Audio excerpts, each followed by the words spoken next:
Hey there, Discover Family Church. Pastor Johnny here, and we need to talk about the situation, the same situation that everybody's talking about. I'm sure you're talking about it at home, at work, everywhere else, and that's a heavy situation, the coronavirus.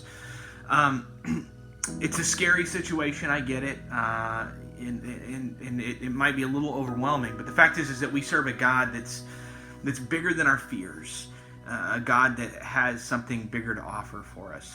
Growing up, my dad taught me a verse that I used every time I was scared, and I still to this day, as a 40-year-old man, if I get scared, I pray this verse, and it's from Timothy, and it says that God did not give us a spirit of fear, but of power, love, and a sound mind. And the fact is that we need to live in that spirit of power that God is talking about. I believe that we can not only live in His spirit of power without fear, but I believe that in the midst of this, we're gonna be able to see people healed and see God touch the hands of doctors to make the right choices. And I believe that while the world struggles, that God's church can overcome and do something bigger, something greater than anything that the world has to offer right now.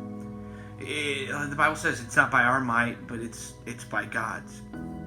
I believe that this is the time for us to not just live in God's power, but to also live in God's love. That it's not a time to spread fear or hoard or anything, but a time that the church can actually be the church, the time the church can grow, the time the church can reach out to Lakeland. I mean, honestly, what a better time for us to show God's love than when everyone is scared, when everyone is nervous, that we can share the true love of God.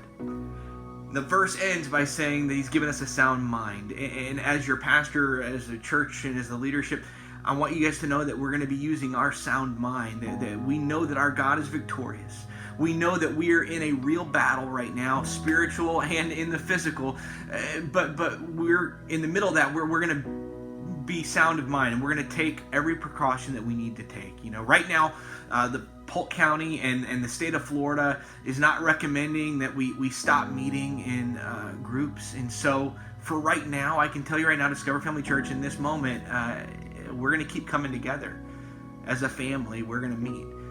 The church has faced bigger challenges than this over the last couple thousand years, and I'm sure there are bigger ones down the road. But we are going to keep reaching out. We're going to keep taking those one small steps to make a difference, to make Jesus famous in Lakeland.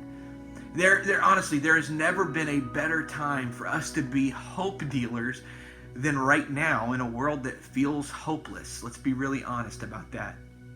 We want to do the best we can to take care of you guys. And so, obviously, we'll be doing extra cleaning. There'll be extra cleaning supplies, doing a very good job deep cleaning, cleansing everything. We have our touch-free hand sanitizers, and we're going to ask you to do something that we've never asked, which is, hey, no handshakes, no hugs, no high fives. Instead, give a smile or a wave, maybe an elbow dab. You can do that. So for every introvert that's out there, now is the best time ever to come to church, because you can just sort of give a Fonzie thumbs up and you're good. At Discover Family Church, we're going to be hope dealers. Let's deal with and live in the power, in the love, and the sound mind that God has given us, and show that we are not afraid, that God that we serve made the wind and the waves stand still. A God that takes care of the birds and takes care of the fish, and it's a God, the same God, that wants to take care of us. More than ever, this is the time for Discover Family Church to be people that deal hope in the city of Lakeland. And so I hope to see you Sunday, and I can't wait to see what God does. In the midst of scary moments is the time when God's love and God's grace and God's church shines the most. Love you guys. Keep up to date on our Facebook page. And if you are sick, we're going to ask you to stay home. We don't want you catching it to everybody else. Stay home. We will be streaming live every Sunday, no matter what. Whether or not we had to close the doors or not, we will be streaming live every Sunday on our Facebook page. We love you, and we can't wait to see you Sunday morning.